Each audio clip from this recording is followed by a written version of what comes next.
শেষ, নমরুদ শেষ, কারুন শেষ, পুরো সম্পদ সহ আল্লাহ কারুনকে জামিনের ভেতরে দাবিয়ে দিলেন। এজন্য সম্পদ যাদের বেশি জাকাত দেওয়ার দরকার আছে না নাই? দারিদ্রতা বিমোচনের জন্য জাকাত দিবেন। জাকাতের শাড়ি লুঙ্গি এইভাবে না, অনেকে কিন্তু দেয় জাকাতের শাড়ি, জাকাতের লুঙ্গি, জাকাতের গামছা, এরকম ডাকাইত আছে না নাই? বাংলাদেশে এমনও হয়েছে জাকাতের শাড়ি দিবে বলে সে পত্রিকায় নিউজ করেছে, আর ওই শাড়ি আনার জন্য শাড়ি দিবে 5,000, মানুষ এসেছে 5 লক্ষ। পদপৃষ্ঠ হয়ে 11 জন নারী এক জায়গায় মারা গিয়েছে। কিয়ামতের দিন আল্লাহ বিচারের কাঠগড়ায় এই বিজনেস ম্যাগনেটকে দাঁড়িয়ে সেদিন জিজ্ঞাসা করবে যে কেন তুই এদেরকে কষ্ট দিয়েছিলি? চিল্লা এখন ঠিক কিনা? এদের মৃত্যুর দায়ভার এই শিল্পপতি এড়াতে পারবে না। জাকাতের শাড়ি, জাকাতের লুঙ্গি বিতরণের জন্য আল্লাহ তোমারে ধনী বানায় নাই। ধনীদের দায়িত্ব হলো গরিবের হাতে সম্পদ পৌঁছে দেয়া। ওয়া ফি আমওয়ালিহিম হাক্কুন লিসাইলি ওয়াল মাহরুম। গরিব আমার কাছ থেকে সম্পদ আর জাকাত নিয়ে সে আমার প্রতি করুণা করেছে। আমি জাকাত দেই বলে আমি কোনো দয়া দেখাই নাই। কথা বুঝতে পেরেছেন? আইডিয়াটা ক্লিয়ার করে নেন। জাকাত দেয়া আমার জন্য কি? কথা বলেন, ফরজ। আর যে জাকাত নেয় তার জন্য জাকাত খাওয়া কি ফরজ? আমি গরিব মানুষ, আমি জাকাত খাবো না, না খাইয়া থাকুম, রোজা রাখুন। কথা কন। আমার যে জাকাত নেওয়া লাগবে এমন কোনো কথা নেই, কিন্তু আমি যে ধনী আমার দিতেই হবে, এটা ফরজ। তার মানে আমি দিয়ে আমি দয়া করি নাই, ও নিয়ে আমারে বাঁচাইয়া দয়া করে গেছে। চিৎকার করে বলো ঠিক কিনা? ইসলাম বলে রাস্তার এক পাশে 5 তলা আর এক পাশে গাছতলা, এটার নাম ইসলাম না। ওয়া ফি আমওয়ালিহিম হাক্কুন লিসাইলি ওয়াল মাহরুম। খেটে খাওয়া মানুষ, সুবিধা বঞ্চিত মানুষদের দ্বারে যে তুমি জাকাতের টাকা পৌঁছে দাও। জাকাতকে ফরজ করা হয়েছে দারিদ্রতা বিমোচনের জন্য। আপনি শাড়ি লুঙ্গি দিলে কি হবে? ওরে শাড়ি দিছেন দুপুরে, রাত্রে বেলা ও আরেক জায়গায় লাইন ধরে আছে, বিরিয়ানির প্যাকেট দিতেছে ওইখানে। কথা কন। সারাটা বছর ও জাকাতের টাকা নেবে, ওর কিচ্ছু হবে না। বরং এমন কিছু তাকে করে দিতে হবে যেটা দিয়ে সে ফ্যামিলি লিড করতে পারে। একটা সিএনজি কিনে দেন, ওই ফ্যামিলিতে কোনো যুবক থাকলে সিএনজি চালায়া, অটো চালায়া ফ্যামিলিটারে চালাবে। একটা টঙের দোকান করে দেন, চায়ের দোকান, চা বিক্রি করে ফ্যামিলিটারে চালাবে। অস্ট্রেলিয়ান একটা গাই কিনে দেন, গরুর দুধ বিক্রি করে তার ফ্যামিলি চলবে। কিংবা মাছের একটা খামার করে দেন, মুরগির খামার করে দেন, ঠিক কিনা? ওমরে ফারুক বলতেন এমন ভাবে জাকাত দাও যাতে করে যাকে জাকাত দিয়েছে জীবনে কোনোদিন সেজন্য আর কারো কাছে যে হাত পেতে জাকাতের জন্য দাঁড়িয়ে না থাকে। এই বিধানটা কার? এজন্য আল্লাহ বললেন আলহাকুমুত তাকাসুরু হাত্তা যুরতুমুল মাকাবির। দুনিয়ার লোভ লালসা তোমাদের কমবে না যতদিন না তোমরা কবরে ঢুকো। কার কথা? চিল্লায় বলেন কার? এজন্য দুনিয়ার প্রতি যে আমাদের লোভ, এটা কি বাড়াইতে হবে না কমাইতে হবে? এই দুনিয়ার জীবন এটা ক্ষণিকের। আমাল হায়াতুদ দুনিয়া ইল্লা মাতাউল গুরুর। এটা ভোগের সামগ্রী, আজ আছে কাল না, এটা হাতের ময়লা। দুনিয়ার এই জীবনের দৃষ্টান্ত হচ্ছে 4টা স্বর্ণের টুকরা আর 3টা লাশের মতো। স্বর্ণের টুকরা 4টা, চিৎকার করে বলেন তো কয়টা? লাশ 3টা, জোরে বলেন কয়টা? অনেক অনেক আগের যুগের 3 জন যুবক জীবিকার তাগিদে তারা বের হয়েছে কর্মসংস্থান করে খাবে। পথিমধ্যে তারা গুপ্তধন পেয়েছে, স্বর্ণের বার পেয়েছে, তো বড় বড় 4টা পেয়ে তারা মহা খুশি। আমাদের আর কাজ করা লাগবে না, এগুলো বেচে আজীবন খাবো, সুখে থাকবো। তো 3 জন মিলে বললো 4টা স্বর্ণের টুকরা 3 জনের মধ্যে ভাগ করে দেওয়ার আগে একজন এক কাজ কর, বাজার থেকে কিছু রুটি নিয়ে আয়, খুব ক্ষুধা লেগেছে, খেয়ে নেই। একজনের রুটি আনতে পাঠিয়ে 2 জন মিলে ভাবে ওইটারে যদি মেরে ফেলতে পারি তাহলে তো তোর আর আমার মধ্যে কোনো ঝামেলা নাই। স্বর্ণের টুকরা কয়টা? তুই নিবি 2টা, আমি নেব 2টা। আর যেটারে রুটি আনতে পাঠাইছে ওইটা মনে মনে ভাবতেছে রুটির মধ্যে বিষ মিশাই নিয়ে যাব। কি মিশাবো? বিষ খাইয়া ওইটা শেষ, সবগুলো আমার। তো বিষ মিশাই নিয়ে আসছে, আর আগের পরিকল্পনা অনুযায়ী এই 2 জন মিলে তাকে নৃশংসভাবে হত্যা করেছে। হত্যার পরে কয় প্রচন্ড ক্ষুধা লাগছে, লো আগে খাইয়া লই। 2 জন মিলে বাজার থেকে আনা বিষ মাখানো রুটি খেয়ে ওই 2টাও শেষ। স্বর্ণের জায়গায় স্বর্ণ পড়ে আছে, স্বর্ণগুলো নেয়ার মতো মানুষ আর নাই, ঠিক কিনা? এজন্য মানুষের এই চাহিদা কমবে না। বিষ্ণু বলেন লাউ আন্না লিকুল্লি ইবনে আদম ওয়াদিয়ান মিন যাহাব আহাব্বা আই ইয়াকুনা ইলাইহি ওয়াদিয়ান। আল্লাহ প্রত্যেককে, আমাদের প্রত্যেককে যদি একটা করে স্বর্ণের পাহাড়ের মালিক বানিয়ে দেয়। কয়টা করে পাহাড় দেখছেন কোনোদিন? কই দেখছেন?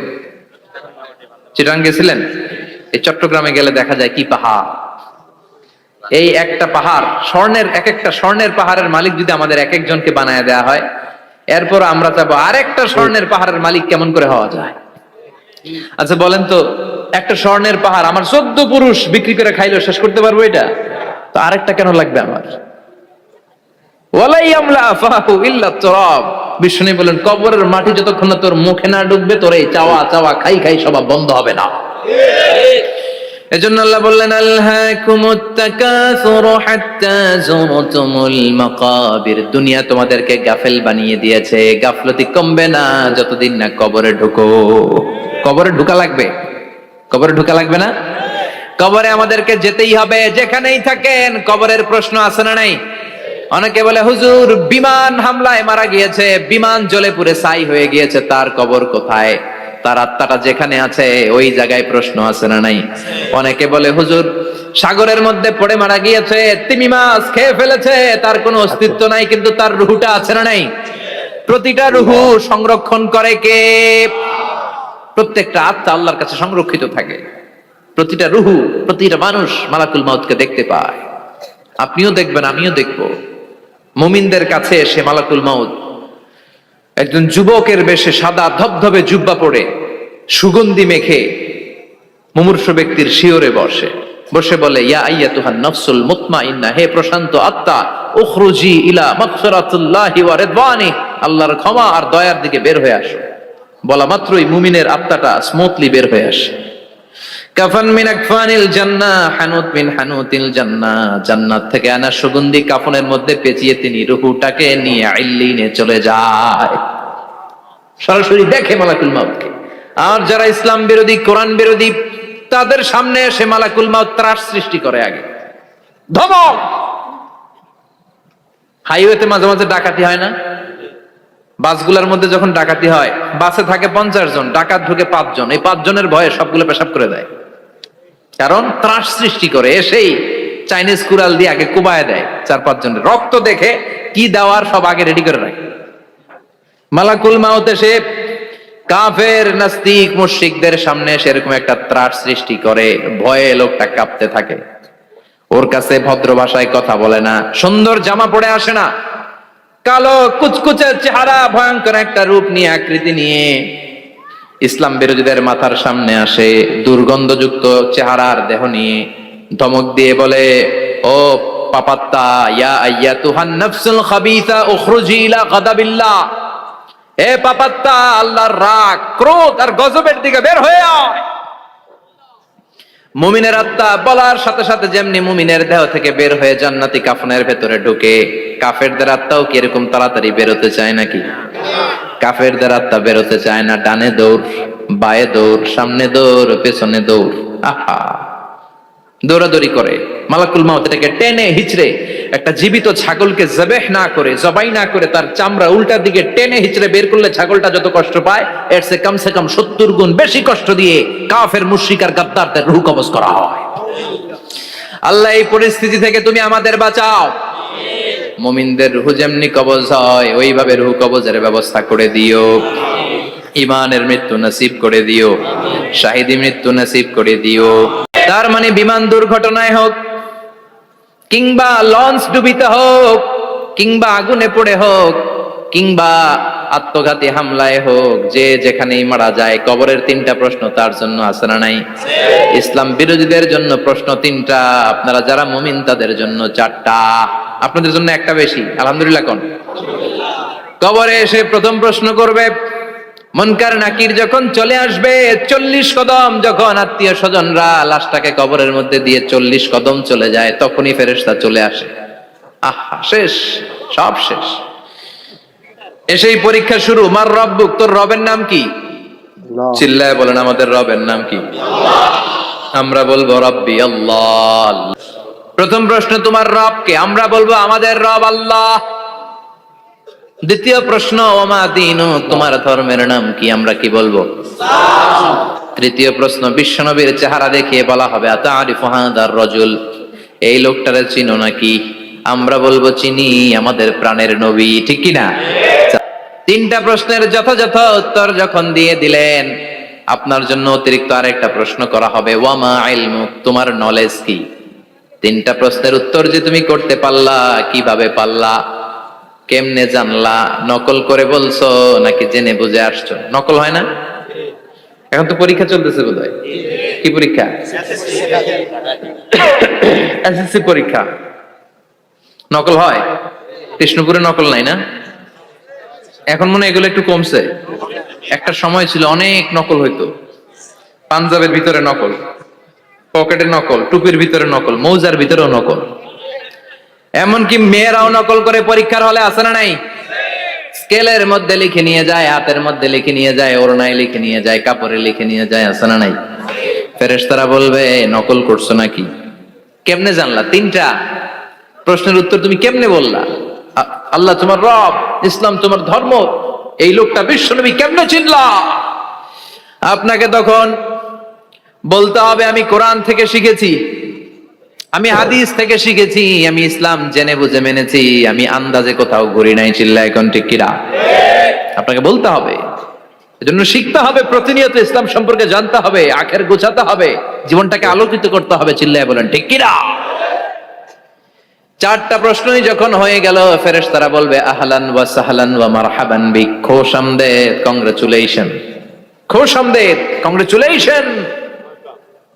সব প্রশ্নের উত্তর তুমি পেরেছো।